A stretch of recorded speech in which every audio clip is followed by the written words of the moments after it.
नमस्कार विद्यार्थी मित्रांनो, MPC नोट या यूट्यूब चॅनलवर मी तुमचं पुन्हा एकदा मनपूर्वक स्वागत करतो। मित्रांनो, मेगा भरतीसाठीची ग्रामपंचायत बद्दलची माहिती पाहिजे आपण या व्हिडिओमध्ये सर्व पाहणार आहोत। चला आपल्या लेसनला सुरू करूया। मित्रांनो, लेसनला चालू करण्याआधी तुम्हाला सर्वांना एक विनंती आहे की आपल्या चॅनलला म्हणजे MPC नोट या यूट्यूब चॅनलला तुम्ही नक्की सबस्क्राईब करा, कारण आपण इथे जे परीक्षेच्या अपेक्षित जे व्हिडिओ असतात ते आपण इथे टाकत असतो। चला लेसन सुरू करूया। बघा, ग्रामपंचायत याबद्दल माहिती पाहणार आहोत। बघा, महाराष्ट्रातील पंचायत राज व्यवस्थेचा मूलभूत घटक म्हणून कोणाकडे पाहिलं जातं ते ग्रामपंचायतकडे पाहिलं जातं। नंतर ग्रामपंचायती मुंबई ग्रामपंचायत कायदा 1958 नुसार काय केलेलं संघटित केले आहेत। म्हणजे कोणत्या कायद्यानुसार व्यवस्था चालते ही मुंबई ग्रामपंचायत कायदा 1958। हे क्वेश्चन विचारू शकतात की कोणत्या कायद्यानुसार ग्रामपंचायतचा कारभार चालतो, तो कोणत्या मुंबई ग्रामपंचायत कायदा 1958 नुसार। पुढे बघा, ग्रामपंचायतीची निर्मिती जरी जिल्हा परिषदेपासून स्वतंत्र रीतीने होत असली तरी कार्यात्मक दृष्टीने त्याचे जिल्हा परिषदेशी घनिष्ठ संबंध असतात आणि त्याची कोणत्या कलमानुसार ही झाली स्थापना, तर कलम 40 नुसार। आपल्या राज्यघटनेच्या महाराष्ट्र तत्त्वेत बघा 35 ते 51, तर त्या कलम 40 नुसार काय आहे, याची स्थापना ग्रामपंचायतीची स्थापना आहे।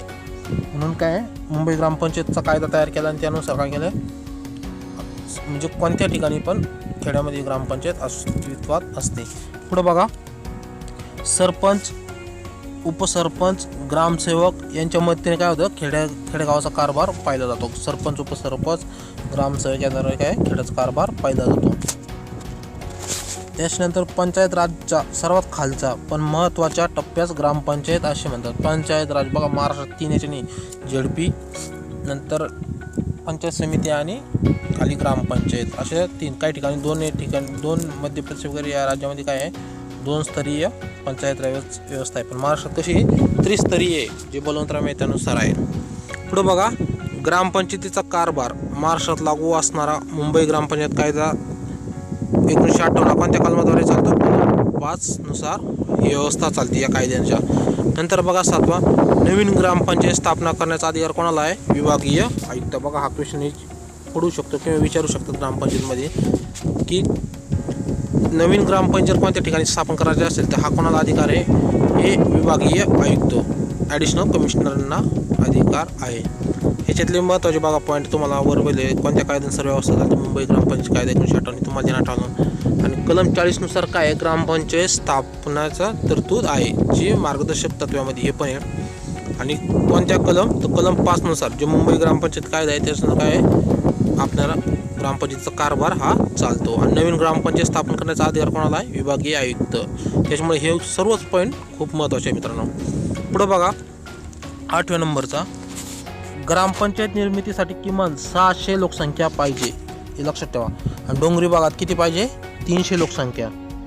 600 पेक्षा जर कमी लोकसंख्या असेल तर गट ग्रामपंचायत असे स्थापन करता येते।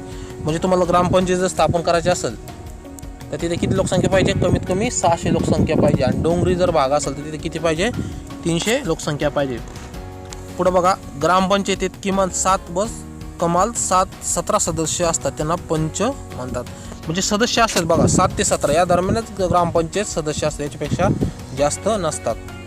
तर बघा, एक 7 ते 17 देण्यात ठेवा। आणि जे 7 ते 17 असतात हे काय असतात, पंच असतात। आणि पंच काय करीत असतात, सरपंचाची निवड करत असतात। पण आता नुकताच 2018 मध्ये काय झालं, थोडे बदल करण्यात आले। सरपंचाची निवडणूक डायरेक्ट काय आता जनतेतून केली जाते, हे त्यांना लक्षात ठेवा। सदस्य संख्या निश्चित करण्याचे अधिकार कोणाला आहे, जिल्हा अधिकाऱ्यांना आहे। सदस्य निर्मिती करण्याचे अधिकार कोणाला आहेत, निश्चित करण्याचे अधिकार हे जिल्हा अधिकारी यांना आहेत।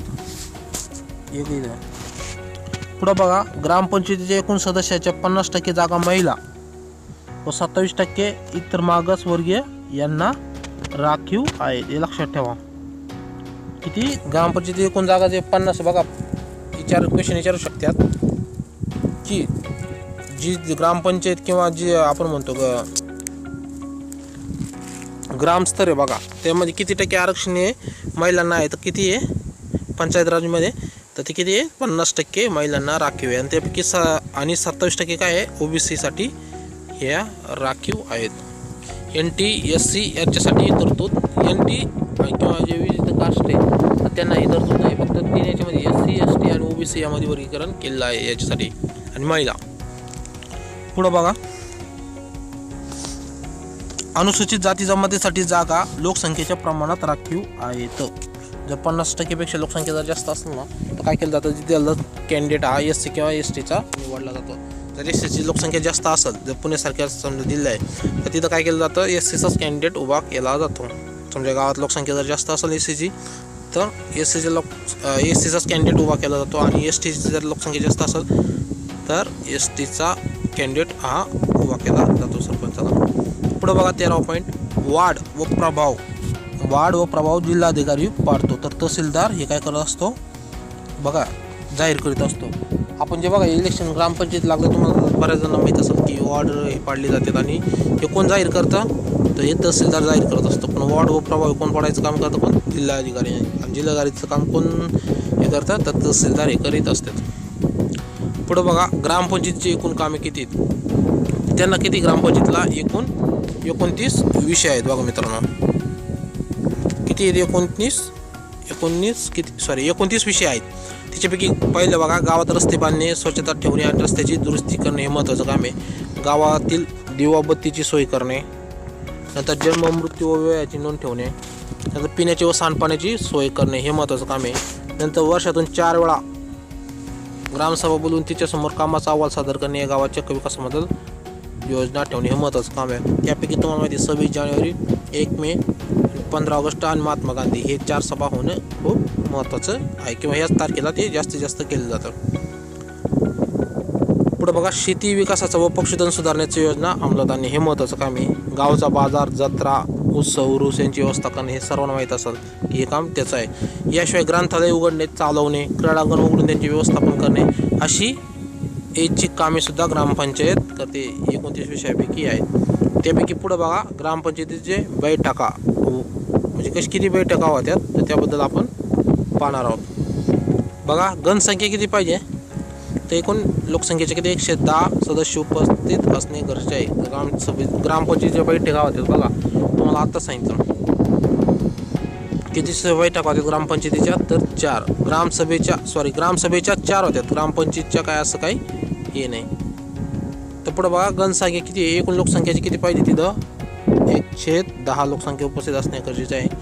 नंतर ग्रामपंचायतीच्या प्रत्येक महिन्यास एका वर्षातून 12 बैठका होणं महत्त्वाचं आहे. आता बघा इथं दिलं त्यांनी, ज्या ग्रामपंचायती म्हणजे जे सदस्य आहेत बघा, जे समजा 7 ते 17 आहे यांच्या बैठक किती भरणं गरजेचं आहे तर वर्षातून 12 म्हणजे प्रत्येक महिन्याला एक बैठक होणं गरजेचं आहे. आणि एकूण लोकसंख्येचे किती सदस्य उपस्थित असणे गरजेचं आहे 110 सदस्य म्हणजे 10% हे सदस्य उपस्थित आहेत. समजा 17 लोकसंख्या असेल तुम्हाला 10 माहीत पाहिजे, कमीत कमी 2 तरी उपस्थित असणे आवश्यक आहे. 1.5 तर नाही ठेवणार पण 2 तर उपस्थित असणे गरजेचं आहे. मित्रांनो, तुम्हाला हा व्हिडिओ कसा वाटला नक्कीच कमेंट करून सांगा, आणि असे डेली व्हिडिओ जर पाहिजे असेल तुम्हाला तर आपल्या चॅनलला नक्कीच सबस्क्राईब करा. थँक्यू मित्रांनो, तुम्ही हा व्हिडिओ पाहिल्याबद्दल धन्यवाद.